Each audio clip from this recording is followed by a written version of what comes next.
প্রধানমন্ত্রী তারেক রহমান বলেছেন, শুধু একটি দিবস পালন করলেই দায়িত্ব শেষ হয় না, প্রতি বর্ষা মৌসুমে অন্তত একটি করে গাছ লাগানোর অভ্যাস গড়ে তুলতে হবে। তিনি বলেন, বছরে একটি করে গাছ লাগালে গাছ যেমন বড় হবে, তেমনি তোমরাও বড় হবে। এক সময় সেই গাছকে নিজের বন্ধুর মতো মনে হবে।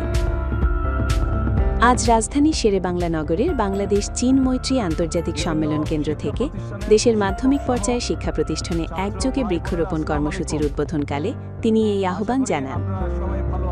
প্রধানমন্ত্রী বলেন, পরিবারের নতুন কোনো ভাই বা বোন জন্ম নিলে তাদের নামে একটি গাছ রোপণ করা যেতে পারে।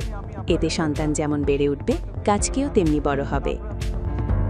প্রধানমন্ত্রী সৌদি আরবের আরাফাতের ময়দানে নিম গাছ রোপণের প্রসঙ্গ তুলে বলেন, শহীদ রাষ্ট্রপতি জিয়াউর রহমানের উদ্যোগে বাংলাদেশ থেকে সৌদি আরবে নিম গাছের চারা পাঠানো হয়েছিল।